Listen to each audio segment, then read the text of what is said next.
ونسلم على رسوله الكريم أما بعد فأعوذ بالله من الشيطان الرجيم بسم الله الرحمن الرحيم ولا تنكحوا ما نكح آباؤكم من النساء إلا ما قد سلف إنه كان فاحشة ومقتا وساء سبيلا حرمت عليكم أمهاتكم وبناتكم وأخواتكم وعماتكم وخالاتكم وبنات الأخ وبنات الأخت وأمهاتكم اللاتي أرضعنكم وأخواتكم من الرضاعة وأمهات نسائكم وربائبكم اللاتي في حجوركم من نسائكم اللاتي دخلتم بهن فإن لم تكونوا دخلتم بهن فلا جناح عليكم وحلائل أبنائكم الذين من أصلابكم وأن تجمعوا بين الأختين إلا ما قد سلف إن الله كان غفورا رحيما۔ سورہ نساء آیت نمبر 22 سے لے کر 23 تک 2 آیتیں ہیں۔ اس سے پہلے عورتوں کے حقوق سے متعلق بات آئی، پھر میراث کی تقسیم سے متعلق بات آئی، پھر یہ بات آئی کہ بدکاری غلط قسم کے گناہ نہ کیے جائیں، پھر اس کے بعد توبہ کے متعلق بات آئی، اور پچھلے درس میں یہ بات آئی کہ آپ عورتوں کو زبردستی آپ کے لیے جائز نہیں کہ ان کو آپ مال میراث کی طرح اپنے لیے حلال سمجھیں اور ان کے ساتھ زبردستی نہ کریں، یعنی ان کے ساتھ زبردستی نکاح کرنا کرانے یہ ترتیب نہ ہو۔ اب سوال یہاں یہ ہوتا ہے کہ اچھا عورت اگر اس گناہ پر خود راضی ہو جائے، چلے آپ نے تو کہا کہ زبردستی ان کے ساتھ ان کو مال میراث نہ بنائے، لیکن اگر وہ خود عورت اس گناہ پر راضی ہو جائے کہ ٹھیک ہے میں آپ سے نکاح کرنا چاہتی ہوں، اور شرعاً وہ گناہ ہے لیکن وہ کہتی میں راضی ہوں، تو اللہ تعالیٰ نے اب ان رشتوں کو ذکر فرمایا ہے جن رشتوں سے نکاح کرنا حرام اور ناجائز ہے۔ اگرچہ وہ راضی ہو جائیں، ان کے راضی ہونے کا کوئی اعتبار نہیں ہے۔ گناہ پر راضی ہونا گناہ کے حلال ہونے کی دلیل نہیں ہے کہ ایک انسان وہ اجازت دے دے، بھائی تمہیں اجازت ہے کہ تم میرے گھر سے چوری کر سکتے ہو، آپ کو اجازت ہے کہ آپ شراب پی سکتے ہیں، تو اس کے کہنے سے اجازت دینے سے حرام چیز جیسے اللہ نے کیا ہے حرام وہ حلال نہیں ہو سکتے۔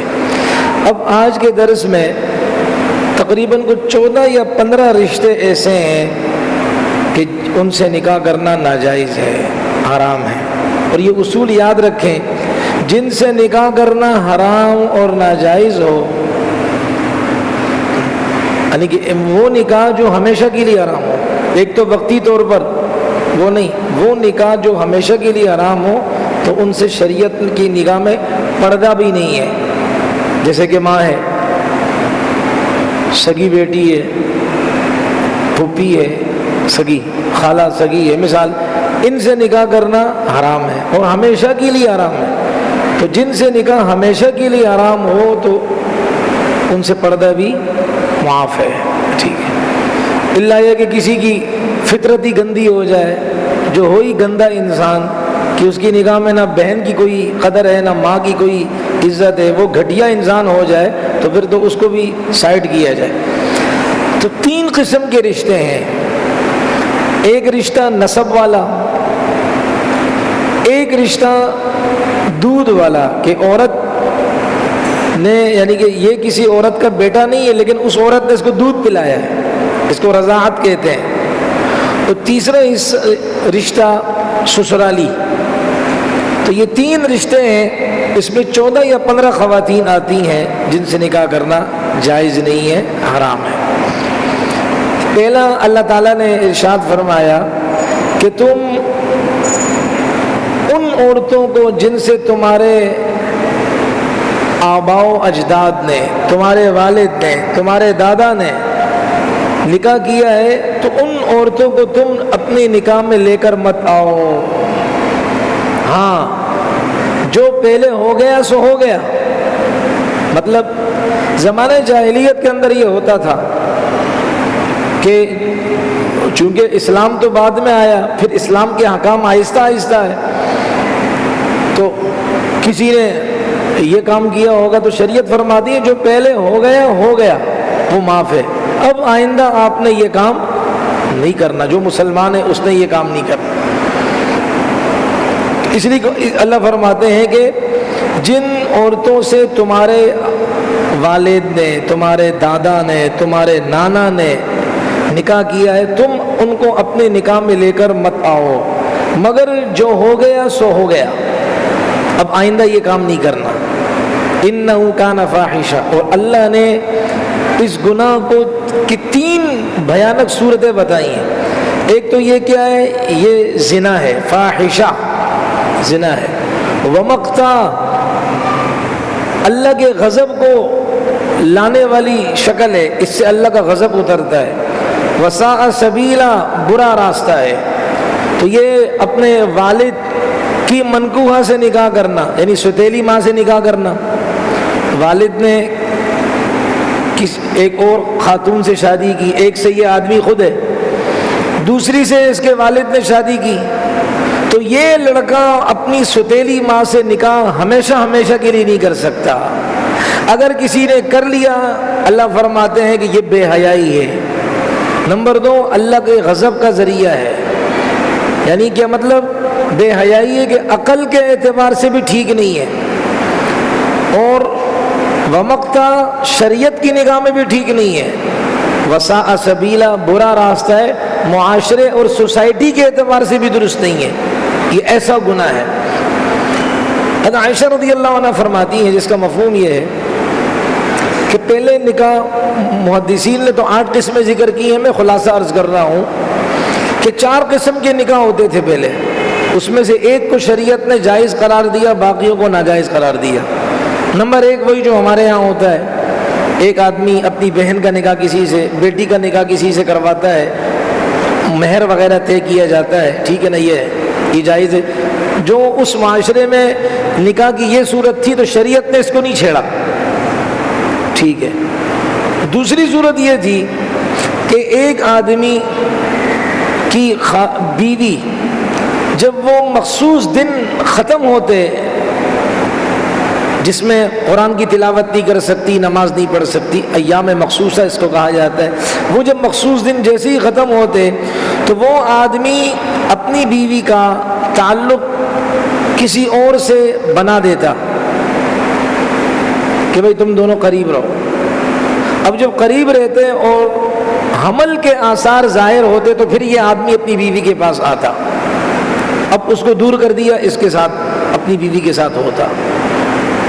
اور دماغ میں کیا تھا کہ بھائی یہ جو بچہ پیدا ہوگا یا لڑکی پیدا ہوگی تو یہ بہت کمال والی ہوگی کہ 2 آدمیوں کے عمل اور اشتراک سے یہ بچہ پیدا ہوا ہے. یہ اس معاشرے میں گھٹیا قسم کے لوگ اس طرح کام کرتے تھے. شریعت نے کہا گند سائڈ پہ کرو اس کو. تیسرا یہ ہوتا تھا کہ 10 سے اندر مرد کسی عورت سے تعلق بناتے تھے. اب ظاہر بات ہے یہ نیچر اور فطرت ہے کہ عورت کو جو حمل ہوتا ہے، پاؤں بھاری ہوتا ہے، وہ ایک ہی سے ہوتا ہے، اللہ کا نظام ہے یہ. تو خیر 9 کے قریب لوگ ایک عورت کے ساتھ ناجائز تعلقات بناتے، اس معاشرے میں اس کو نکاح سمجھا جاتا. پھر جب اس عورت کے ہاں ولادت ہوتی بچے کی تو پھر وہ عورت بلاتی ان 9 کو 7 کو جتنے بھی لوگ ہوتے 10 سے کم بلاتی اور یہ عورت کہتی کہ بھئی یہ بچہ تمہارا ہے، بھئی تمہارا ہے. اب وہ آدمی انکار نہیں کر سکتا، یہ اس معاشرے کا اصول تھا، اور وہ عورت اس کے نام کر دیتی بچہ. اب اس آدمی نے اس بچے کی ساری ترتیبات بنانی ہے، خرچہ پانی اس کے ذمہ ہوتا. شریعت نے فرمایا یہ بھی غلط ہے.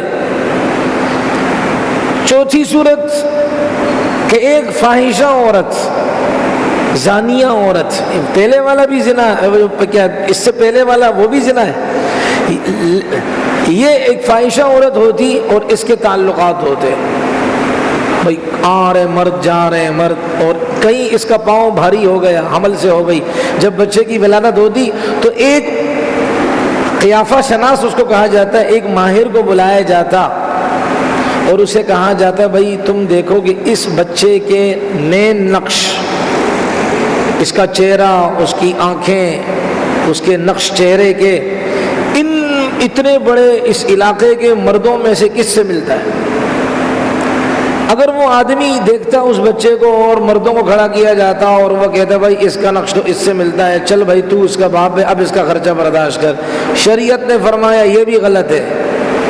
صرف پہلی صورت صحیح ہے کہ اپنی بچی کا ہاتھ کسی کے ہاتھ میں دیکھ دے، مہر کے بدلے میں مہر بھی طے کیا جائے اور اس کو رخصت کر دیا جائے، یہ صاف ستھری صورت تھی اور ہے اور رہے گی، شریعت نے اس کو چھیڑا نہیں ہے، شریعت نے اس صورت کو برقرار رکھا ہے۔ تو اسی اللہ فرماتے ہیں یہ کہ جو تمہارے بڑے، تمہارے والد نے جس عورت سے، تمہارے دادا نے جس عورت سے نکاح کر لیا، اب آپ ان کو اپنے نکاح میں نہیں لا سکتے ہو، آپ کے لیے وہ حرام ہے، اگرچہ ستیلی ماں ہے آپ کی، سگی تو چھوڑو، سگی کا تو کیا کہنا ہے، ستیلی ماں ہے، لیکن تمہارے والد کی بیوی ہے، اس لیے تمہارے ساتھ اس کا تعلق بن گیا، وہ تمہاری ستیلی ماں صحیح لیکن تم اس کو نکاح میں نہیں لا سکتے ہو، یہ حرام اور ناجائز ہے۔ حدیث پاک میں آتا ہے نا، نبی علیہ السلام نے فرمایا ایک زمانہ آئے گا کہ تم یہودیوں کی نقل کرو گے،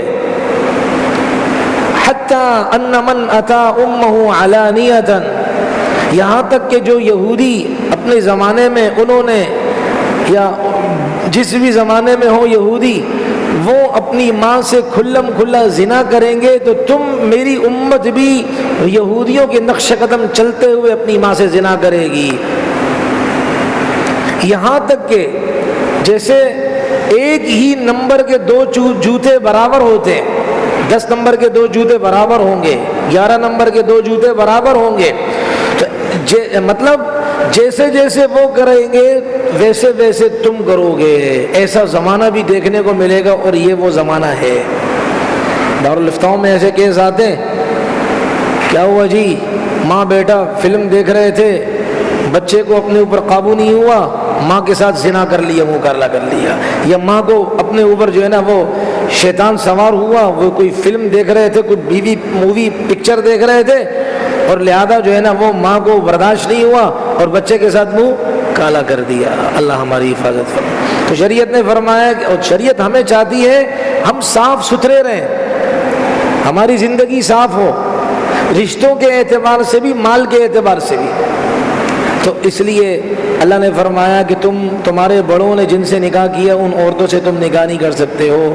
بڑوں سے مراد والد ہے، والد کا والد، ان کے والد، ان کے والد اوپر تک جائیں، اسی طرح جو ہے نا وہ نانا ہے، نانا، ان کے والد اوپر تک جائیں، اس سے ہم آپ نکاح نہیں کر سکتے ہیں۔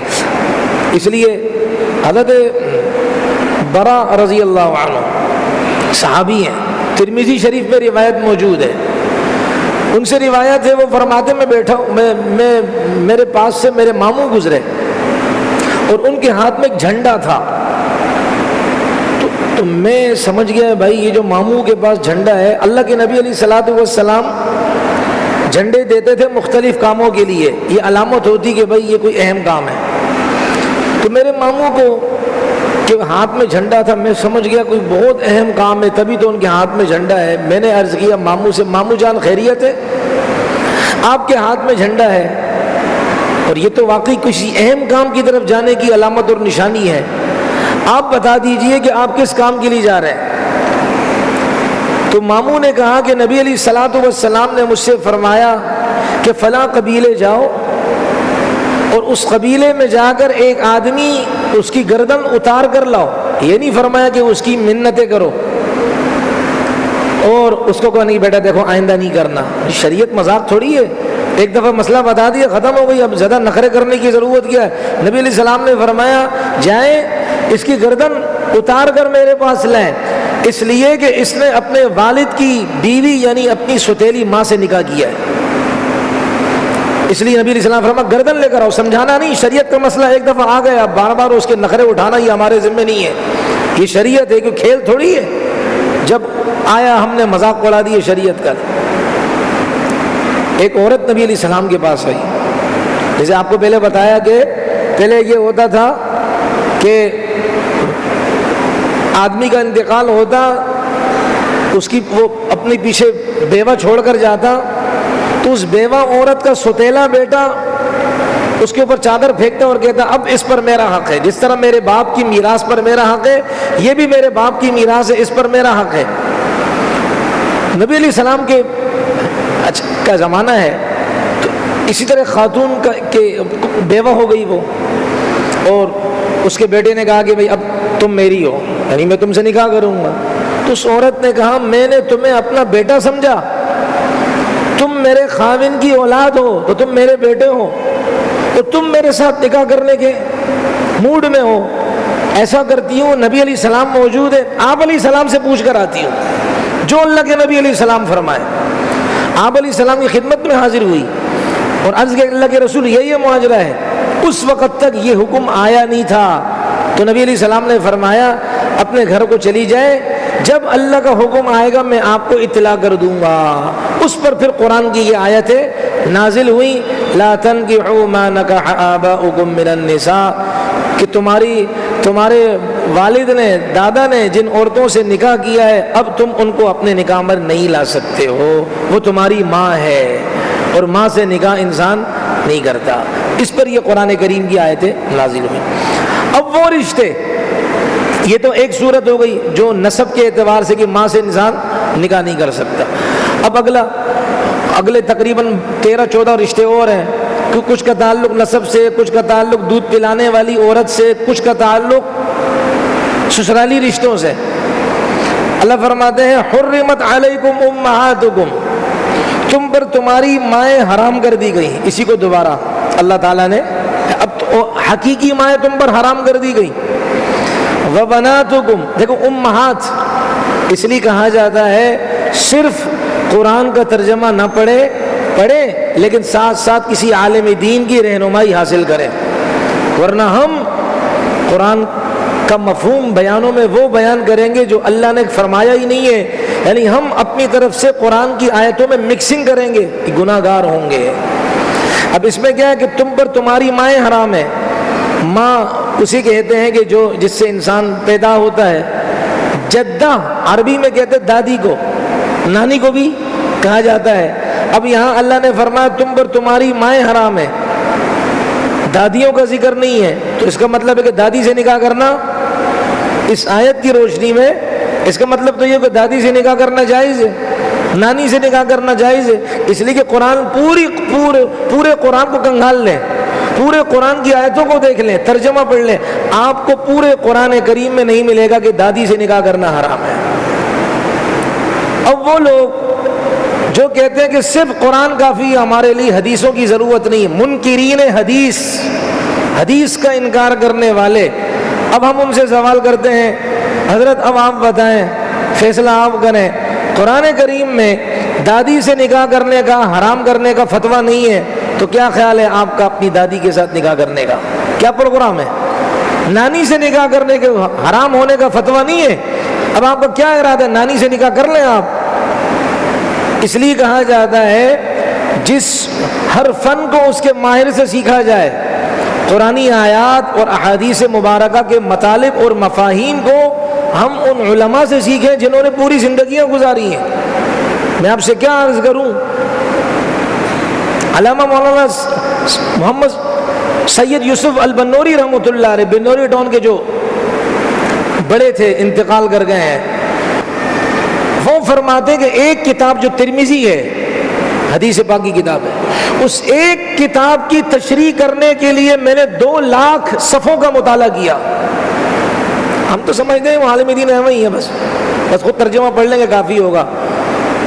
ایک کتاب کی تشریح کرنے کے لیے صرف 2 لاکھ صفحوں کا مطالعہ کیا، اور کتابوں کے لکھنے کی الگ بات، وہ الگ ہے، یہاں ایک بات، تو وہ پوری زندگیاں کھپا دی انہوں نے۔ اس لیے یہاں ہمیں ضرورت پڑے گی فقہا کی۔ فقہا کس کو کہتے ہیں؟ جو ماہرین شریعت ہوتے ہیں، جو قرآن و سنت کو سامنے رکھ کر ان میں چھپے ہوئے مسائل کو ہمارے سامنے پلیٹ میں رکھتے ہیں۔ تو یہاں ہمیں ضرورت پڑے گی کن کی بھائی؟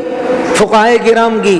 اور فقہا فرماتے ہیں عربی میں کہتے ہیں جڑ کو، بنیاد کو۔ تو جیسے انسان کی بنیاد اس کی ماں ہے، تو ماں کی بنیاد اس کی ماں ہے، اس کی بنیاد اس کی ماں ہے، باپ کی بنیاد اس کی ماں ہے، ان کی بنیاد اس کی ماں ہے، یعنی دادی پردادی آگے تک سلسلہ، نانی پڑنانی آگے تک سلسلہ۔ تو جس طرح ماں ہمارے لیے حرام ہے، آپ کے لیے حرام ہے، تو اسی طریقے سے دادیاں اور نانیاں بھی ہمارے اور آپ کے لیے حرام ہے۔ یہ ہے تو یہ مسئلہ۔ وَبَنَاتُكُمْ، اور تم پر تمہاری بیٹیاں حرام کی گئی۔ بیٹیوں سے مراد چاہے وہ تمہاری سگی بیٹیاں ہوں، یا یہ ہے کہ تمہاری، خیر وہ مسئلہ آگے آ رہا ہے، تمہاری سگی بیٹی، یہاں سگی بیٹیاں مراد ہے، ٹھیک ہے نا۔ اب اس میں پوتیاں بھی آ گئیں۔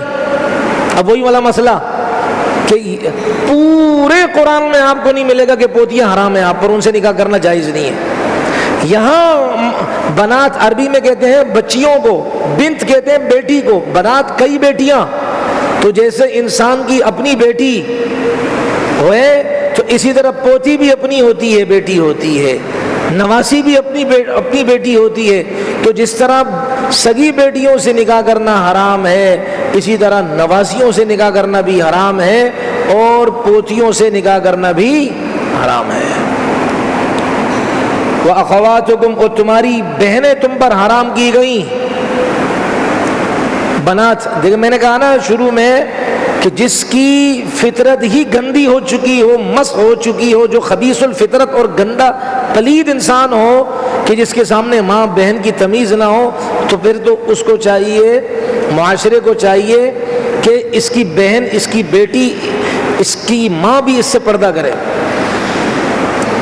ہاں، حضرت عمر رضی اللہ عنہ کیسے انسان تھے کہ نبی علیہ السلام فرماتے میرے بعد اگر کوئی نبی ہوتے عمر ہوتے رضی اللہ عنہ۔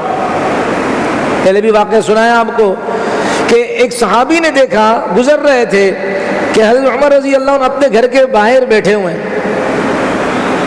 وہ چلے گئے، وہ سمجھا کہ کام ہوگا، کافی دیر بعد ہے پھر وہ دیکھا بیٹھے ہوئے ہیں۔ میں کہا حضرت خیریت؟ میں آیا گیا، آپ گھر کے باہر بیٹھے، کوئی پریشانی؟ خیریت؟ فرمایا وہ میری بیٹی حفصہ گھر میں آئی ہوئی ہے اور اکیلی ہے، اس لیے میں نے مناسب نہیں سمجھا کہ اکیلی بیٹی کے پاس میں بیٹھوں۔ کتنا بڑا انسان! اور یہ پلید لوگ اس کے بارے میں بات کریں، جو ہیں ہی اس گندے عمل کی پیداوار، وہی یہ بات کر سکتے ہیں۔ بھائی اتنا بڑا انسان کہ وہ اتنی پاکیزی، دل دماغ اتنا پاکیزہ۔ تو اللہ فرماتے ہیں کہ تمہاری بہنیں تم پر حرام کی گئیں۔ بہنیں 3 قسم کی ہوتی ہیں۔ ایک کو کہتے ہیں حقیقی بہن، یعنی کیا مطلب؟ کہ اس بھائی بہن کے ماں باپ ایک ہوں۔ اور ایک وہ ہے کہ جو ماں شریک بہن، یعنی ماں تو دونوں کی ایک ہے لیکن والد الگ ہے۔ ماں ایک ہے، یعنی کہ ایک عورت نے شادی کی، اس سے بیٹا ہوا، پھر یہ بیوہ ہو گئی، یہ طلاق ہو گئی، پھر اس نے دوسرے مرد سے شادی کی، اس سے بیٹی ہوئی، تو ان دونوں کی ماں ایک ہے، والد کیا ہے دونوں کا الگ الگ ہے، تب بھی یہ بہن بھائی آپس میں نکاح نہیں کر سکتے۔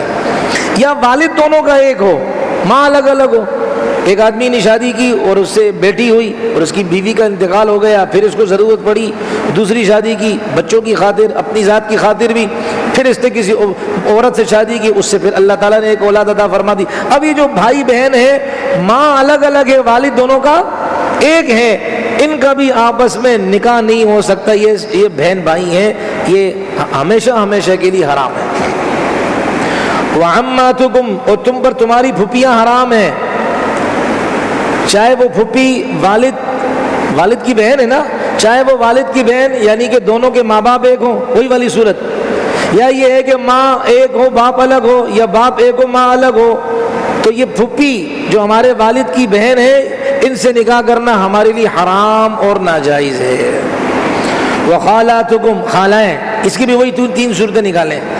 وبنات الاخی، بھائی کی بیٹیاں، بھتیجیاں، ان سے نکاح کرنا جائز نہیں ہے۔ وبنات الاختی، اور بھانجیاں، ان سے نکاح کرنا جائز نہیں ہے۔ یہاں تک تو نسبی رشتے تھے کہ نسب کے رشتے تھے، یعنی ہماری والدہ اور والد سے ان کا تعلق تھا۔ اب وہ رشتے ہیں کہ ان سے ہم پیدا نہیں ہوئے لیکن ہم نے ان کا دودھ پی لیا، اب اس میں ان سے نکاح کرنا آیا جائز ہے ناجائز ہے؟ اب اللہ تعالیٰ اس کو فرماتے ہیں وَأُمَّهَاتُكُمُ اللَّاتِي أَرْضَعْنَكُمْ، اور تمہاری وہ مائیں حرام ہے تم پر جنہوں نے تمہیں دودھ پلایا۔ یعنی کیا مطلب؟ پیدائش تو کسی اور عورت سے اس بچے کی، لیکن اسے کسی عورت نے دودھ فیڈ کروا دیا، تو یہ دودھ فیڈ کروانا اسے کہتے ہیں عربی میں رضاعت، دودھ پلانا۔ اب یہ دودھ پلانے والی عورت اس بچے کے لیے حرام، یہ اس کی ماں بن گئی، بڑے ہو کر یہ اس سے نکاح نہیں کر سکتا۔ اسے رضاعت کہتے ہیں اس عنوان کو۔ نبی علیہ الصلوۃ والسلام نے فرمایا جس کا مفہوم یہ ہے کہ یحرم من الرضاعۃ کما یحرم من النسب، جس طرح نسبی رشتوں میں کچھ رشتے ایسے ہیں جن کے نکاح آپس میں ہمیشہ کے لیے نہیں ہو سکتے ہیں، تو اسی طرح دودھ پلانے کے عمل سے کچھ رشتے ایسے ہیں کہ ان سے نکاح نہیں ہو سکتے۔ اب وہی جیسے سگی ماں سے نکاح نہیں کر سکتا، سوتیلی ماں سے نکاح نہیں کر سکتا، تو اسی طرح کسی عورت نے اسے دودھ پلایا اس سے یہ نکاح نہیں کر سکتا، اب یہ اس کی ماں ہو گئی ہے، ٹھیک ہے نا۔ اب اس عورت کی جو اولاد ہے بیٹی کی صورت میں ہو، یہ آدمی اس سے نکاح نہیں کر سکتا، وہ اس کی بہن ہو گئی، اس کا پردہ ختم ہو گیا، ہمیشہ کے لیے ختم ہو گیا، نکاح بھی ہمیشہ کے لیے حرام، پردہ بھی ہمیشہ کے لیے ختم۔ اور اسی طرح جس عورت سے اس نے دودھ پیا ہے، اگر یہ بچی ہے اس نے دودھ پیا ہے تو اس عورت کا بیٹا وہ اس سے نکاح نہیں کر سکتا، اگر کسی نے کیا منہ کالا کیا اس نے نہیں کر سکتا، نکاح حرام ہے۔ جیسے انسان اپنی سگی بہن سے نکاح نہیں کر سکتا، یا اسی طرح وہ اپنے والد، اس کے والد سے جو ہے نا وہ ہوئی ہے لیکن کسی اور عورت سے ہے اس کی جو ہے نا وہ والد سے اولاد، اس سے بھی نکاح نہیں کر سکتا۔ اسی طریقے سے جس عورت سے اس نے دودھ پیا اس بچی نے، تو اس عورت کے بچوں سے اس کا نکاح نہیں ہو سکتا۔ بھائی میری بات سمجھ میں آ رہی ہے؟ اسی طرح اس عورت کا جو دیور ہے، جیٹھ ہے، یعنی اس بچی کا کیا لگا؟ چچا، یہ بچی اس دودھ پلانے والی عورت کے دیور سے نکاح نہیں کر سکتی، وہ اس کا چچا لگا۔ حدیث میں آتا ہے حضرت عائشہ رضی اللہ عنہا کے پاس ایک شخص آیا اجازت لینے کے لیے، ملاقات کے لیے آیا، اور یہ وہ شخص تھا کہ اس شخص کی بھابھی نے حضرت عائشہ کو دودھ پلایا تھا۔ حضرت عائشہ رضی اللہ عنہا سے اس نے اجازت مانگی کہ بیٹا میں آپ سے ملنے آیا ہوں۔ حضرت عائشہ نے فرمایا جب تک میں نبی علیہ السلام سے نہیں پوچھوں گی اس وقت تک آپ سے میں ملاقات نہیں کر سکتی ہوں، چہرہ نہیں دکھا سکتی ہوں، اس لیے کہ شریعت کے مسائل آہستہ آہستہ اتر رہے تھے نا۔ تو میں نہیں کہا، آپ علیہ السلام سے پوچھا کہ اللہ کے رسول اس طرح یہ میرا رضاعی چچا ہے، یعنی ان کی بھابھی کا میں نے دودھ پیا ہے، یہ دیور ہے میری دودھ پلانے والی رضاعی ماں کا، میرا ان سے پردہ ہے کہ نہیں ہے؟ نبی علیہ السلام نے فرمایا کوئی پردہ نہیں ہے، آپ ان کو بلا سکتی ہیں، ان کی خدمت کر سکتی ہیں۔ اسی طریقے سے ایک موقع پر عائشہ ہی فرماتی ہے رضی اللہ عنہ کہ میں نبی علیہ السلام میرے حجرے میں تھے اور ساتھ والا حجرہ حضرت حفصہ کا تھا، حضرت حفصہ کا، تو آواز آئی کسی آدمی کی، تو میں نے نبی علیہ السلام سے پوچھا اللہ کے رسول یہ آواز حضرت حفصہ کے کمرے سے آ رہی کوئی آدمی کی؟ تو نبی علیہ السلام نے فرمایا ہاں یہ اس کا رضاعی چچا ہے، رشتے میں چچا لگتا ہے کہ اس آدمی کی بھابھی کا دودھ حضرت حفصہ نے پیا تو یہ ان کی بھتیجی ہو گئی ہے، اور بھتیجی سے پردہ کوئی نہیں۔ تو اس دیکھو حدیثوں میں ہمیں قرآن کی آیتیں بتائیں کہ جو دودھ شریک یعنی کہ دودھ پلانے والی عورت کا جو دیور ہے اس سے شرعاً ہمارا پردہ وغیرہ نہیں ہے۔ اب رضائی پہلے یہ مسئلے پورے کر کے پھر اور مزید عرض کرنے ہیں۔ وَأَخَوَاتُكُم مِّنَ الرَّضَاعَةِ، اور تمہاری دودھ شریک بہنیں، ان سے تمہارا پردہ تم پر حرام ہے وہ، یعنی کیا کہ ایک لڑکے نے کسی عورت کا دودھ پیا اور اسی طریقے سے دوسری بچی کو بھی اس عورت نے دودھ پلایا، تو یہ دونوں رضائی بھائی بہن ہو گئے، ان کا آپس میں نکاح نہیں ہو سکتا۔ بھائی بات سمجھ میں آ رہی؟ اس آدمی کی ذات سے ہوگا سارا معاملہ، اس کے بھائی بہنوں کا تعلق نہیں ہے۔ اچھا، اس کے بھائی بہنوں کا تعلق نہیں ہے، اس آدمی کی ذات سے کہ یہ آدمی جس نے بچپن میں دودھ پیا تھا تو یہ اس دودھ پلانے والی عورت کے بچوں سے اس کا نکاح نہیں ہو سکتا۔ اگر لڑکی ہے تو بیٹوں سے نہیں، اگر لڑکا ہے تو بیٹیوں سے نہیں ہو سکتا۔ اسی طریقے سے دودھ پلانے والی عورت، وہ اس کی جو نندے ہیں وہ اس کی پھپھیاں لگی ہیں، اور اس کے جو دیور ہیں وہ اس کے چچا لگ گئے ہیں۔ دودھ پلانے والی عورت کے بھائی وہ اس کے ماموں ہو گئے، لہذا ماموں، چچا، پھپھی وغیرہ ان کا رشتہ یعنی کہ اس عورت سے یا اس بچے سے ایسا ہے کہ وہ اس میں پردہ وغیرہ نہیں ہوتا۔ جب پردہ نہیں تو نکاح کرنا بھی جائز نہیں ہوگا، حرام ہوگا۔ وَأُمَّهَاتُ نِسَائِكُمْ، یہ تو ہوگی۔ اب یہ رضاعت کی بات دیکھیں، کسی عورت نے کسی بچے کو دودھ پلایا، شرط یہ ہے کہ وہ دودھ پلانے کی عمر ہو۔ کچھ باتیں آج شاید میں ایسے کہہ جاؤں کہ وہ ادب کے دائرے سے باہر ہو، پوری کوشش کروں گا کہ الفاظ کا انتخاب اچھا ہو، لیکن ماشاءاللہ میرے سامنے کوئی لکھنؤ والے بھی نہیں بیٹھے ہوئے ہیں، یہ بھی اوپن بات سمجھتے ہیں۔ ان کو ادب کے دائرے میں اگر وہ الفاظ کا انتخاب کروں تو شاید یہ بھی نہ سمجھے کہ شاید یہ کوئی قرآن کی آیت پڑھی ہے، تو اس لیے ہو سکتا ہے کہ میں اوپنلی بات کروں۔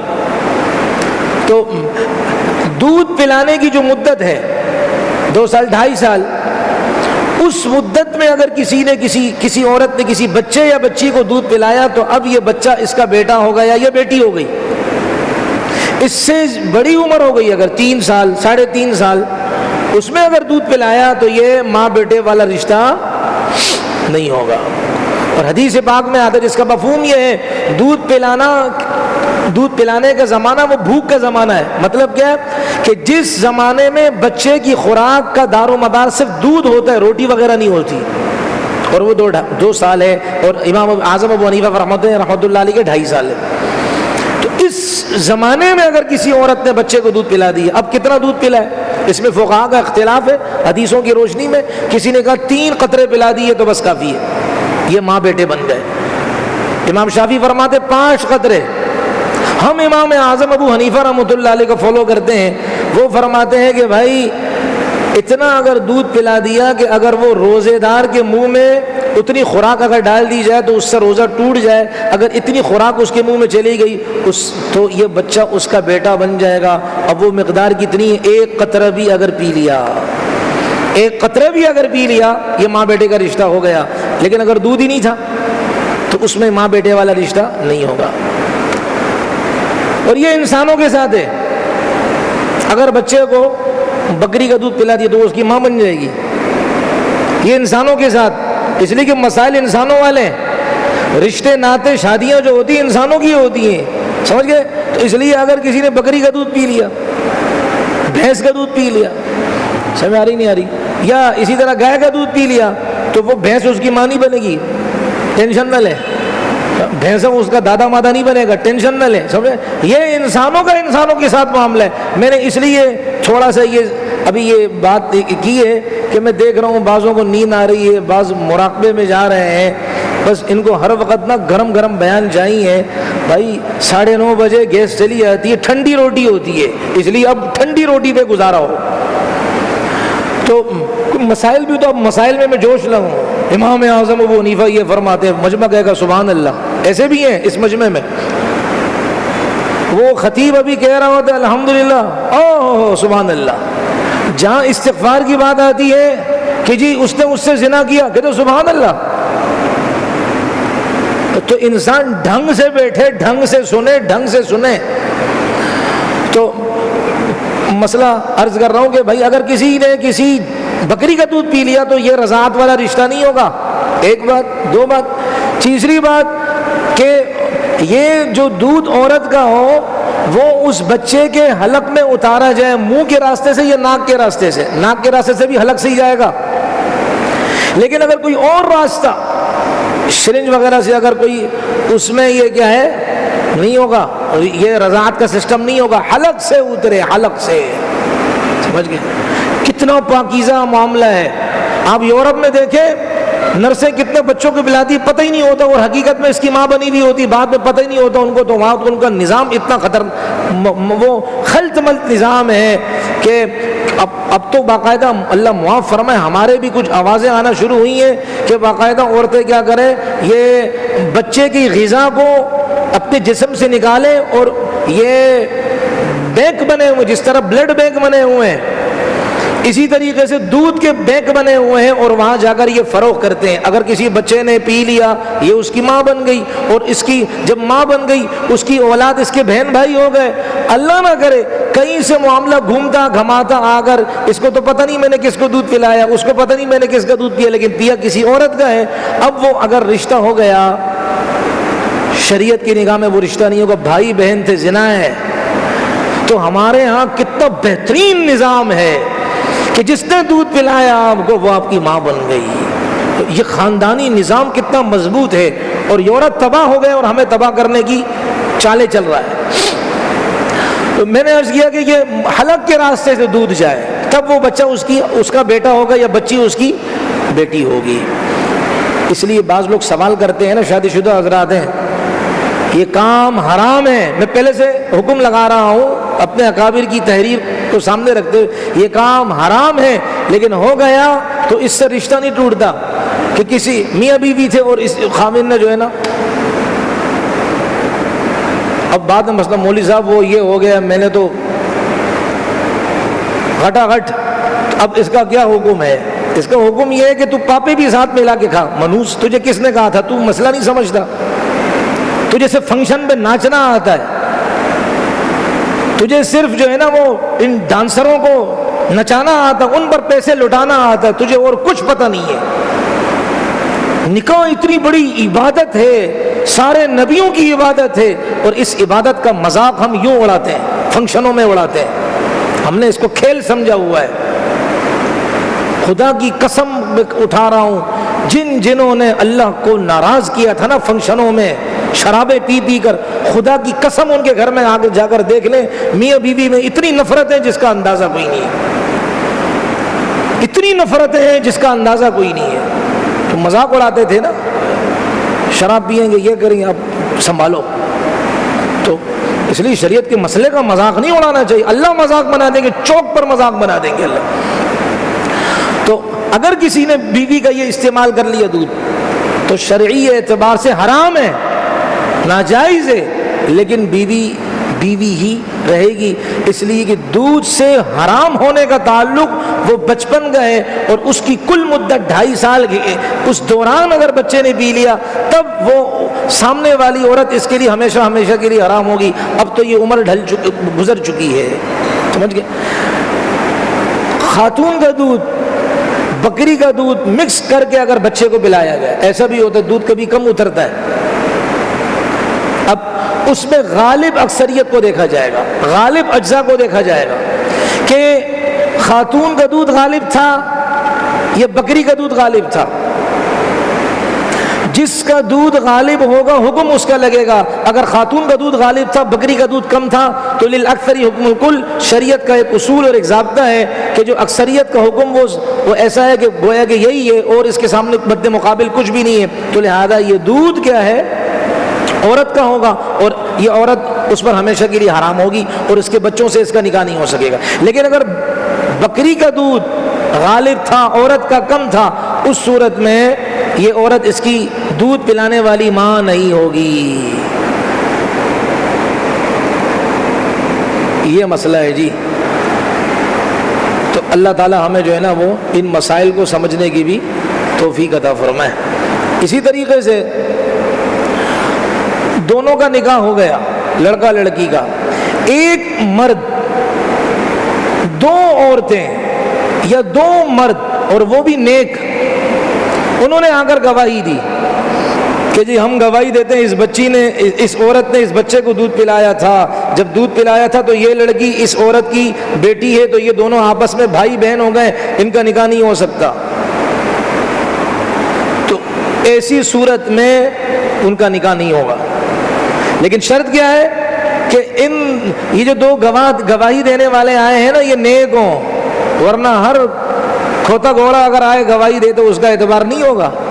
جو آئے منہ اٹھا کر جی ہم گواہی دیتے ہیں کہ جی اس نے دودھ پلایا تھا، ہو سکتا ہے یہ اپنی خنس بازی کر رہا ہو، اپنے دل کا بغض نکال رہا ہو۔ اس لیے جب تک کسی بھی نکاح کے بارے میں بعض لوگ کہہ دیتے ہیں جی یہ نہیں، یہ فلاں اس کے مذہب کے ہیں، تحقیق کرنی چاہیے، کبھی حقیقت میں ایسا ہے بھی کہ نہیں ہے۔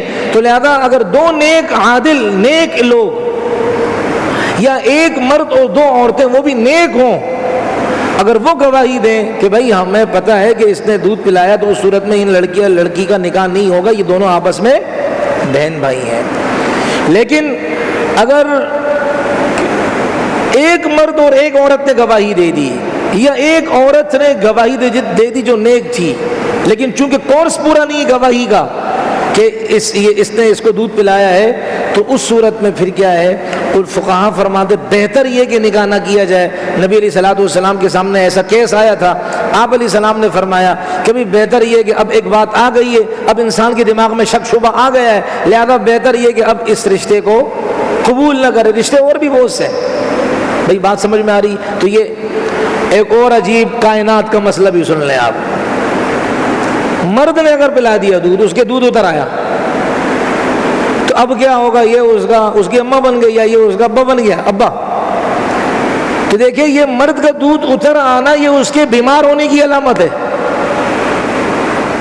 بھائی مرد ہو کر دودھ پلا رہا ہے، مطلب یہ سمجھ میں آنے والی بات نہیں ہے۔ مرد اگر دودھ پلائے تو مطلب یہ بیمار ہے، انفٹ بیمار ہے، یہ اس کے اندر کی مشین غلط کام کرنا شروع کر رہی ہے۔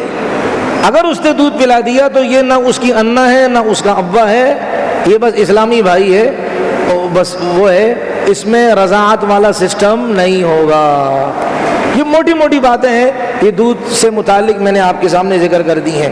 تو وَأَخَوَاتُكُم مِّنَ الرَّضَاعَةِ، تم سے تمہاری رضائی جو بہنیں ہیں تم پر حرام ہیں، کر دی گئی ہیں۔ یہ تو ہو گیا معاملہ یہاں تک دودھ پلانے کا، کہ جس عورت نے دودھ پلایا تو وہ رشتے حرام ہیں۔ اب آگے سسرالی رشتے کون سے حرام ہیں؟ وَأُمَّهَاتُ نِسَائِكُمْ، تمہاری بیویوں کی مائیں تم پر حرام ہیں۔ ساس، جس کو ٹھیٹھ اردو میں کہا جاتا ہے خوش دامن ساس، تمہاری بیویوں کی ماں یعنی ساس، وہ تم پر حرام ہے۔ اب ساس ہے، ساس کی ماں، اس کی ماں، اس کی ماں، یہ اوپر تک سلسلہ جائے، ان سے نکاح وغیرہ کرنا صحیح نہیں۔ تو ساس، صرف نکاح بھی ہو گیا کسی عورت سے، یہ سن لیں، صرف نکاح ہوا کسی لڑکی سے، ابھی رخصتی بھی نہیں ہوئی ہے، خلوت بھی نہیں ہوئی ہے، رخصتی بھی نہیں ہوئی ہے، رخصتی سے پہلے ہی اگر معاملہ ختم کر دیا، تب بھی اس لڑکی کی ماں سے اس لڑکے کا ہمیشہ کے لیے نکاح نہیں ہو سکتا۔ تو یہ احتیاط کرے انسان۔ وَأُمَّهَاتُ نِسَائِكُمْ، اور اگر کسی نے اپنی ساس کو غلط نیت سے چھو لیا، بوس و کنار ہوا، چھو لیا یا منہ کالا کر دیا، یہ اس کی بیوی اس کے نکاح سے نکل گئی، طلاق دینے کی ضرورت نہیں ہے۔ کام ہی اتنا گندا ہو گیا کہ اب اس کام کے لیے طلاق دینے کی ضرورت ہی یہ ہٹ جائے گی اس سے۔ یہ ایسے مسائل ہیں اور ہمیں پتہ ہی کچھ نہیں ہے۔ وَأُمَّهَاتُ نِسَائِكُمْ وَرَبَائِبُكُمْ اللَّاتِي فِي حُجُورِكُمْ مِن نِّسَائِكُمْ اللَّاتِي دَخَلْتُمْ بِهِنَّ، اور تمہاری وہ بچیاں جو تمہاری پرورش میں ہیں، اور یہ بچیاں کون سی؟ تمہاری بیویوں سے، یعنی تم نے کسی عورت سے شادی کی اور یہ بچی اس کے کسی دوسرے خامن سے تھی، لیکن اب تم نے بیوہ سے شادی کی اور ساتھ میں بچی بھی تھی اور وہ تمہاری کسٹڈی میں تھی، تمہاری پرورش میں تھی۔ اللَّاتِي دَخَلْتُمْ بِهِنَّ، لیکن یہ بچیاں اس وقت حرام ہے کہ جب ان کی ماؤں سے، یعنی کہ جن سے آپ نے نکاح کیا ہے، آپ نے صحبت اور دخول بھی کر لیا ہو، تو اب ان بچیوں سے نکاح کرنا حرام ہے۔ لیکن صرف نکاح ہوا ہے، ان بچیوں کی ماں سے جو بیوہ ہو چکی ہے، ابھی رخصتی نہیں ہوئی ہے، صرف نکاح ہوا ہے کہ بات نہیں بنی اور آپ نے اس بچی کی ماں کو طلاق دے دی، تو لہذا اب آپ اس بچی سے نکاح اگر کرنا چاہیں تب کر سکتے ہیں، لیکن اگر رخصتی اس بچی کی ماں کی ہو گئی، اب اس بچی سے آپ ہمیشہ کے لیے نکاح نہیں کر سکتے ہیں۔ یہ قرآنی فتویٰ ہے، یہ اسی کو فرمایا فَإِن لَمْ تَكُونُوا دَخَلْتُمْ بِهِنَّ فَلَا جُنَاحَ عَلَيْكُمْ، اگر آپ نے ان سے قربت اختیار نہیں کی تو پھر ان بچیوں سے نکاح کرنے میں کوئی حرج نہیں، یعنی اگر آپ نے ان کی ماں کو طلاق دے دی یا ان کی ماں مر گئی اور پھر آپ نے ان کی بچی سے نکاح کر لیا تو نکاح کر سکتے ہیں۔ یہ صورت وَحَلَائِلُ أَبْنَائِكُمْ الَّذِينَ مِنْ أَصْلَابِكُمْ، اور تمہارے بیٹوں کی بیویاں تم پر حرام ہے، وہ کون سے بیٹے جو سگے ہیں، منہ بولے نہیں، بہو، ان سے نکاح کرنا جائز نہیں ہے، بہت پہلے کی بات ہے۔ جس طرح ساس کو گندے ارادے سے چھونے سے بیوی ہاتھ سے جاتی ہے، اسی طریقے سے اگر کسی نے اپنی بہو کو گندے ارادے سے چھو لیا یا اس سے منہ کالا کر لیا تو بہو اس کے بیٹے کے نکاح سے آٹومیٹکلی نکل جائے گی۔ ہاں، بہت عرصہ پہلے ایک ساتھی نے کہا کہ جی ہمارا وہاں محلے میں ایک آدمی ہے اور لڑکا ہے، وہ بہت روتا ہے، اور اس نے کہا کہ ہم بے بس سے کیا کریں کہ ہمارے والد نے کئی دفعہ ہماری جو ہے بھابھی کے ساتھ وہ بوس و کنار کیا، گندی نیت سے انہوں نے ان کو پکڑا، ان کو چھوا اور اس طریقے کی نازیبہ حرکات کی۔ اب وہ روتا ہے کہ میں کیا کروں، دنیا والے کیا کہیں گے۔ میں نے کہا دنیا والے تو کہیں گے، لیکن بات یہ ہے کہ اب وہ عورت اس آدمی کے نکاح سے نکل گئی ہے۔ گویا کہ کا لفظ کہہ رہا ہوں، گویا کہ یہ عورت اب اس کے والد کے ساتھ اس کا جب تعلق ہو گیا تو ایک قسم کا ان کا تعلق ہو گیا، تو اب ایک عورت بیک وقت دو انسانوں کے نکاح میں نہیں ہو سکتی ہے۔ میں گویا کا لفظ استعمال کروں، اس لیے یہ عورت اب اس آدمی کے لیے کیا ہو گئی، حرام ہو گئی، کیوں؟ اپنے خامن کے لیے حرام ہو گئی۔ یہ شریعت نے مسائل اس لیے بتائے ہیں کہ ایسا زمانہ آئے گا اور ایسے واقعات ہوں گے اور ہو رہے ہیں، اللہ ہماری حفاظت فرمائے۔ وہ بیٹے جو سگے ہیں ان کی بہوؤں، ان کی بیویوں سے نکاح کرنا حرام ہے، جو سگے نہیں ہیں منہ بولے، جیسے کہ رسول اللہ صلی اللہ علیہ وسلم نے اپنے منہ بولے بیٹے حضرت زید ابن حارثہ رضی اللہ تعالی عنہ کی اہلیہ حضرت زینب سے نکاح کیا تھا۔ فلما قضا زید منها وطرا، اللہ فرماتے جب زید نے ان سے اپنی حاجت پوری کی لیکن ان کا نباہ نہ ہو سکا، ان کا ذہنی ہم آہنگی نہ ہو سکی اور آپس میں ان کا ذہن نہ مل سکا تو جدائی کی ہو گئی۔ اللہ فرماتے زوجنا، کہا ہم نے اس خاتون کا نکاح آپ کے ساتھ آسمانوں پر کر دیا، لکی لا یکون علی المؤمنین حرج فی ازواج ادعیائہم، کہ تاکہ ایمان والوں پر کوئی حرج کی بات نہ ہو اگر وہ اپنے منہ بولے بیٹوں کی بیویوں سے نکاح کرنا چاہتے ہوں، کہ جب ان کے منہ بولے بیٹوں نے اپنی بیویوں کو طلاق دے دی یا ان کا انتقال ہو گئی یا بیوہ ہو گئی، عدت گزارنے کے بعد اب یہ اگر اپنے منہ بولے بیٹے کی بیوی سے نکاح کرنا چاہیں، اللہ فرماتے کوئی مسئلہ نہیں ہے۔ تو منہ بولا بیٹا اگر اس کی بیوی ہے تو اس سے انسان نکاح کر سکتے، لیکن کب؟ جب اس نے بیٹے نے طلاق دے دی ہو یا یہ کہ بیٹے کا انتقال ہو چکا ہو۔ اگر اس کے نکاح میں ہے تو ظاہر بات ہے یہ تو کسی بھی عورت سے نہیں ہو سکتا جو ایک وقت میں کسی کے نکاح میں ہے۔ ایک عورت ایک وقت میں نکاح میں ہو، دوسرے سے اس کا نکاح ہو ہی نہیں سکتا۔ بھائی بات سمجھ میں آ رہی ہے آج؟ بس آخری بات ہے وَأَن تَجْمَعُوا بَيْنَ الْأُخْتَيْنِ إِلَّا مَا قَدْ سَلَفَ، اور تم پر حرام ہے کہ دو سگی بہنوں کو نکاح میں اکٹھا کر لو، سگی بہنیں ہو یا سوتیلی بہنیں ہو، یعنی باپ یا ماں ایک ہو یا باپ اور ماں دونوں کے ایک ہو، یا ان میں سے ایک کا باپ الگ ہے ماں دونوں کی ایک ہے، یا ماں الگ ہے لیکن باپ دونوں کا ایک ہے، تو تب بھی یہی ہے، ایسی بہنوں کو نکاح میں آپ اکٹھا نہیں کر سکتے ہو، کرو گے حرام ہے۔ الا ما قد سلف، ہاں جو ہو گیا سو ہو گیا، پچھلی بات ہے وہ۔ اس کا مطلب یہ نہیں ہے کہ کوئی لڑکا کہے کہ بھائی دو بہنوں سے میں نے شادی کر لی، اب مجھے مسئلے کا پتہ چلا، اب اللہ غفور رحیم ہے، جو ہو گیا سو ہو گیا، جو ہو گیا سو ہو گیا کا مطلب ہے کہ زمانے کفر میں جو ہو گیا سو ہو گیا، اب تم مسلمان ہو، اب اگر تمہیں پتہ چلا تو آپ فوراً سبکدوش کرو، ان کو نکالو ان کو۔ لہذا اگر کسی نے ایک عورت سے شادی کی، اس کے اس سے نکاح کرنے کے بعد دوسری عورت سے جو کہ اس کی بہن ہے، اس لڑکی کی بہن ہے، اس سے نکاح کیا تو یہ نکاح سرے سے ہوا ہی نہیں. پہلے والے کا نکاح برقرار ہے، دوسرے والے سے نکاح ہوا ہی نہیں. اگر یہ رکھے گا خالص زنا ہے، اولاد حرام کی اولاد ہے. سیدھی سیدھی بات ہے، قرآن کا فیصلہ ہے یہ. تو دو بہنوں کو اکٹھا نکاح کرنا، نکاح میں رکھنا شرعاً یہ ناجائز اور حرام ہے. ایک زمانہ تھا کہ محمد ابن قاسم رحمۃ اللہ علیہ، نام آپ حضرات نے سنا ہوگا، فاتح سندھ اور باب الاسلام، جن کو اللہ نے توفیق دی سندھ کو بنانے کا ذریعہ بنے، باب الاسلام بنانے کا ذریعہ بنے، محمد ابن قاسم رحمۃ اللہ علیہ. انہوں نے سندھ کا جو پہلے بادشاہ تھا، راجہ داہر، اور اس کی بڑی افرادی قوت تھی، اس کو للکارا. وجہ کہ اس نے ایک خاتون کو قید میں رکھا تھا، تو للکارا اس کو کہ میں آ رہا ہوں اس خاتون کو چھڑانے کے لیے. بعض کہتے ہیں کہ وہ خاتون غیر مسلم تھی، لیکن اس نے آواز دی کس کو؟ مسلمانوں کے فرما روا کو.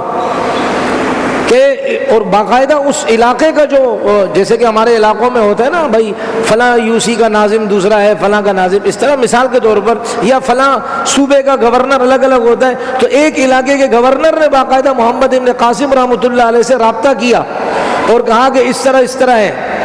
ایک یہ بھی آتا کہ بھئی وہ ہماری بچیوں کی عزتوں سے کھیلتا ہے. اور اسی طرح مسلمانوں کے جہاز کو پکڑ لیا تھا اس نے، تاجروں کے جہاز کو، اس میں عورتیں بھی تھیں. اور اس عورت نے پھر دہائی دی محمد ابن قاسم رحمۃ اللہ علیہ کو.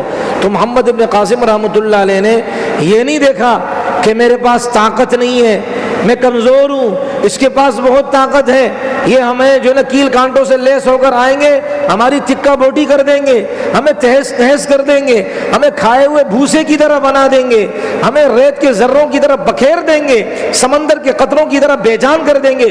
ایسا کچھ بھی نہیں کہا. اللہ کے بھروسے پر انہوں نے للکارا، کہا تم مقابلے کی تیاری کرو، میں تم سے مقابلہ کرنے آ رہا ہوں. اور ایک ہمارے بے حیا، بے حمیت، غیرت سے خالی حکمران ہیں جو امریکہ میں جا کر وہاں کی بولیاں بولتے ہیں، واللہ عالم کہاں تک بات سچ ہے، لیکن یہ کبھی بھی ہماری حافظ قرآن بہن کا کیس نہیں لڑتے. وہاں جا کر یہ اپنی ہی پارٹی کو مضبوط کرتے ہیں، اپنے ہی ورکروں میں مگن ہوتے ہیں.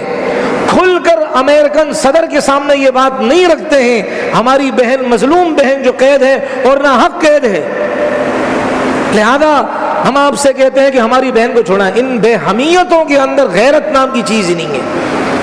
تو محمد ابن قاسم رحمۃ اللہ علیہ نے راجہ داہر کو چیلنج کیا، میں آ رہا ہوں. چیلنج تو کر دیا انہوں نے، لیکن کچھ دنوں تک دیکھا ان کے ساتھیوں نے، ظاہر بات ہے تیاری جنگ کی ہوتی، اس میں دن لگتے ہیں، کہ محمد ابن قاسم رحمۃ اللہ علیہ بہت غمگین نظر آ رہے تھے. پھر کچھ دن کے بعد دیکھا تو کھلا ہوا چہرہ، حشاش بشاش. تو دیکھنے والے کو یہ بات سمجھ میں نہ آئی اور اس نے پوچھا، حضرت پہلے میں نے آپ کو دیکھا تو آپ کے چہرے پر غم کے اثرات تھے، پھر میں نے کچھ عرصے بعد دیکھا آپ بڑے خوش خوش کھلے ہوئے چہرے کے ساتھ گھوم رہے ہیں، جنگی تیاریوں میں مصروف ہیں، یہ معاملہ کیا ہے؟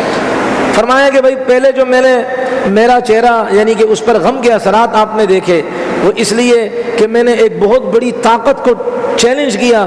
انسان ہونے کے ناطے مجھ پر بھی اس کا دباؤ تو آیا تھا نا، کہ میں نے چیلنج کیا تھا. لیکن بعد میں مجھے پتہ چلا کہ راجہ داہر نے اپنے نکاح میں 2 سگی بہنوں کو رکھا ہے، اور یہ بے غیرت انسان ہے، بے حیا ہے.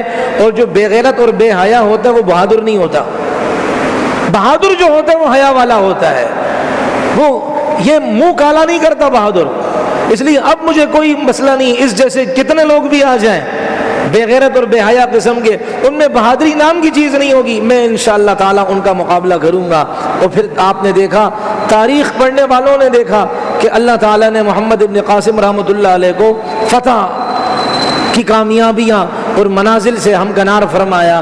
تو اس لیے جو 2 سگی بہنوں کو اگر کسی کو پتہ چلے، ایک تو ہمارے یہاں مسئلہ یہ ہے ہم مفاد پرستی میں زندگی گزارے. معذرت، ہمارا جو معاشرہ ہے نا، ہم مفاد پرستی میں گزارے. مولوی صاحب ہم آپ کے ساتھ ہیں، جب عین موقع ہوتا ہے کہ نہیں وہ میرے خاندان کا مسئلہ ہے، پھر بعد میں خاندان والے جو ہے یہ ہوں گے. او بھائی، یہ خدا کا شریعت کا مسئلہ ہے. اگر کسی کو پتہ ہے کہ یہ آدمی جو دوسرا نکاح کر رہا ہے پہلی بیوی کی سگی بہن سے یا اس کی ستیلی بہن سے کر رہا ہے، خاندان والوں کو پتہ ہے اور اس کے ساتھیوں کو پتہ ہے، اگر وہ اس نکاح میں شریک ہوئے، خدا کی قسم سب کا نکاح ٹوٹ گیا۔ اگر انہوں نے اپنی بیویوں کا دوبارہ اپنے سے نکاح نہیں کیا تو گندا منہ کر رہے ہیں، منہ کالا کر رہے ہیں وہ لوگ۔ اگر نکاح پڑھانے والا عموماً ان کو پتہ نہیں ہوتا، ان سے بات چھپائی جاتی ہے، وہ عالم الغیب تھوڑی ہے۔ اگر ان کو بھی پتہ تھا بالفرض اور پھر بھی انہوں نے چشم پوشی کی اور انہوں نے درگزر کا معاملہ کیا تو حضرت جی وہ بھی گئے، ان کی بھی توتیاں اڑ گئیں۔ لیکن عموماً میں نے عرض کیا کہ ان کو بتایا نہیں جاتا، بس ان سے نکاح پر دستخط اور نکاح فعل کروایا جاتا ہے اور زیادہ تحقیقات ان سے کی نہیں جاتی ہے۔ ایک نوجوان چند دن پہلے میرے پاس آیا، بہت اچھی بات ہے، بہت خوشی ہوئی، اللہ ان کو جزائے خیر دے، کہ وہ یہی دودھ والا مسئلہ اس نے پوچھا کہ ایک لڑکی نے ایک عورت کا دودھ پیا ہے، اب اس لڑکی کی دوسری بہن جو ہے وہ اس کا نکاح اس عورت کے گھرانے یعنی اس کے بچوں سے ہو سکتا ہے جس نے اس لڑکی کی بہن کو دودھ پلایا، یعنی کہ دوسری بہن کا نکاح ان کے بچوں سے ہو سکتا ہے۔ آپ کے سامنے مسئلہ آ گیا کہ ہو سکتا ہے، تو اتنی باریک بات ہے، اس نے پوچھی تو بڑی خوشی کی بات ہے۔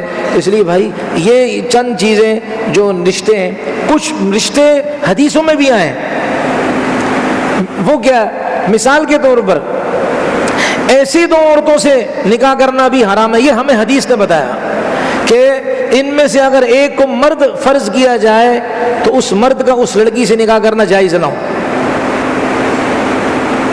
نہیں سمجھ میں آ رہی؟ ایسی دو عورتوں سے نکاح کرنا جائز نہیں ہے کہ ان دو عورتوں کو میں سے اگر ایک کو مرد تصور کیا جائے تو اس مرد کا اس عورت سے نکاح جائز نہیں۔ مثال کے طور پر حضرت دامت برکاتہم سلیمانی مصلی پر بیٹھے ہوئے ہیں، زیارت فرما لیجئے، اور یہ بھائی مثال کے طور پر یہ دونوں عورتیں یہ حضرت ان سے نکاح کرنے کی ترتیب بنا رہے ہیں۔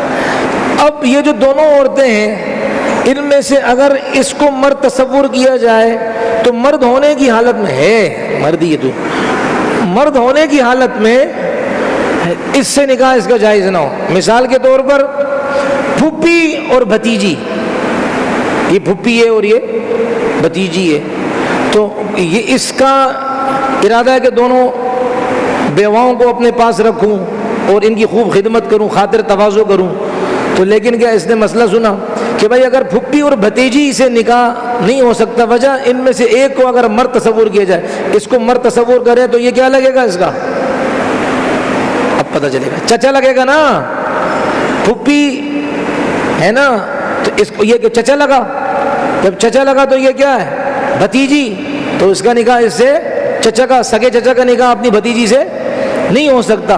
تو دو ایسی عورتیں ان کو بھی اکٹھا نہیں کر سکتا جس میں سے ایک کو مرد تصور اگر کیا جائے تو اس مرد کا اس لڑکی سے نکاح نہیں ہو سکتا، تو ایسی دو عورتوں کو بھی نکاح میں اکٹھا نہیں کیا جا سکتا۔ آپ خود دیکھیں ہماری شریعت کی سوچ کتنی دور کی ہے تاکہ نکاح کی معاشرہ پاکیزہ زندگی گزارے۔ اب اگر حرام رشتے ہو گئے، گھر کے اندر نحوست ہوتی ہے اور بچوں کا نسب خلط ملط ہو جاتا ہے، میراث میں حصہ نہیں ملتا، اس لیے کہ جو زنا کے راستے سے بچے ہوتے ہیں ان کا میراث میں حصہ نہیں ہوتا۔ اب دیکھو کیسا نظام تباہ ہو جاتا ہے، لیکن اگر شریعت کو لیں تو شریعت ہمیں ہر جگہ ہماری رہنمائی کرتی ہے۔ اللہ تعالیٰ مجھے آپ کو ہم سب کو اسی طرح مل بیٹھ کر مسئلے مسائل سن کر۔ اچھا ایک بات یاد آ گئی، مودودی صاحب کا نام سنا ہے آپ نے؟ یہ کوئی فرقہ بازی کی باتیں نہیں کر رہا، میں مسئلہ بتا رہا ہوں۔ مودودی صاحب کا نام سنا ہے؟ جناب جماعت اسلامی کے جو بانی گزرے ہیں، میں مسئلہ بتا رہا ہوں کہ مودودی صاحب نے اب دیکھو کیا، جب خیالی پلاؤ پکائی ہے تو گھی کم کیوں پائی ہے والے فارمولے پر عمل کیا۔ اس نے کہا بھائی دو بہنیں ان سے نکاح تو نہیں ہو سکتا، لیکن کیا مجبوری کی حالت میں ہو سکتا ہے۔ وہ کیا مجبوری؟ مثال کے طور پر کہ دو بہن وہ ایک آدمی جو ہے نا وہ ہو اور دو بہنیں ہوں، ایک کشتی میں جا رہے ہوں اور کشتی ایک جزیرے کے اندر پہنچی اور اس جزیرے کے اندر اور کچھ بھی نہیں ہے. اب اس کو بھی ضرورت ہے گناہ سے بچنے کی, ان لڑکیوں کو بھی کیا ہے گناہ سے بچنے کی ضرورت ہے.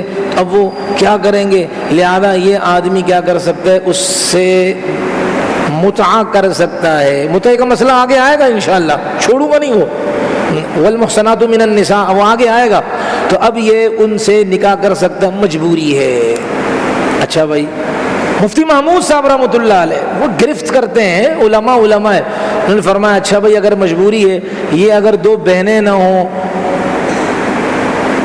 ٹھیک ہے چلو یہ تو آپس میں دو بہنیں ہیں, لیکن اگر کیا ہو یہ اور یہ لڑکی, یہ دو عورتیں ہیں, یہ اس آدمی کی ماں ہوں اور ایک بہن ہو, یہ تو آپس میں دو بہنیں ہیں, اور جزیرے میں پہنچا دیا آپ نے, کشتی بھی توڑوا دی آپ نے, ایک خیالی پلاؤ پکایا آپ نے. تو اگر یہ دو عورتیں اس لڑکے کی ایک سگی بہن اور ایک ماں ہوں اور اس کو اپنے اوپر قابو نہیں آ رہا, تو یہ بھی تو ضرورت ہے, پھر آپ فتویٰ دو. میری بات سمجھ میں آ رہی؟ یہ ہوتا ہے. پھر کہتے ہیں کہ اچھا ایک مذاق بھی اڑایا انہوں نے, کہا کہ جی یہ کیسے ہو سکتا ہے, دجال 1300 سال سے سن رہے ہیں کہ دجال ایک غیر آباد جزیرے میں ہے. بھائی جزیرے سارے کے سارے آباد ہو گئے, اب دجال ہے کہ وہ غیر آباد جزیرے میں. تو مفتی محمود صاحب اللہ اکبر رحمۃ اللہ فرمایا دجال اسی جزیرے میں آباد ہے جہاں تم متا کرا رہے ہو. طارق بھی ہنس رہا ہے بیچارہ, کہ جہاں تم متا کرا رہے ہو ان دو بہنوں کا اس مرد سے تم متا کرا رہے ہو ضرورت کے درجے میں, جس غیر آباد جزیرے کو تم نے کیا کر دیا, تم نے اس آباد جزیرے کو تم نے غیر آباد کر دیا. بس اسی جزیرے میں دجال بھی موجود ہے. نہیں, دجال کے لیے تم جزیروں کو آباد کر رہے ہو اور متے کے لیے جزیروں کو غیر آباد اور ویران کر رہے ہو. یہ کہاں کی پالیسی تم اختیار کر رہے ہو؟ سمجھ شریف میں آئی بات نہیں آ رہی, اس لیے کہ وہ عالم نہیں تھا بھائی. خیر یہ تو مسئلہ ہے, ہم کسی کی ذات پر نہیں جاتے ہیں, جو مسئلہ ہے. اب ایک مسئلہ سنیں, جڑواں بہنوں سے نکاح نہیں, جڑواں سے مطلب کہ دو سگی بہنوں سے نکاح نہیں ہو سکتا, یا ستیلی نکاح نہیں ہو سکتا. اب اگر دو بہنیں ایسی ہیں کہ وہ جڑی ہوئی ہیں, ان کا جسم جڑا ہوا ہے, ایران کے اندر بھی بہت پہلے ایسی دو عورتیں آئی تھی نا, تو جڑی ہوئی ہیں, اب ان سے کیا ہے نکاح کر سکتے ہیں کہ نہیں کر سکتے ہیں؟ یا پھر مودودی نے ڈز مارا, کہا جی ضرورت کی بنا پر کر سکتے ہیں. تو حضرت تھانوی رحمۃ اللہ علیہ نے پھر اس پر تشریح فرمائی ہے, فرماتے کہ نہیں, اگر ان دو بہنوں کو جدا کرنا ممکن ہو, ناممکن نہیں, ممکن ہو, مشکل بہرحال ہو لیکن ممکن ہو, تو ان دو بہنوں کے جسموں کو جدا کر دیں. یعنی کہ دو بہنیں ہیں, ان کا جسم جڑا ہوا ہے, اب اس کو نکاح کرنا ہے, تو اب یہ ان سے اس سے نکاح کر سکتے نہیں کر سکتا, اس پر بات آئی.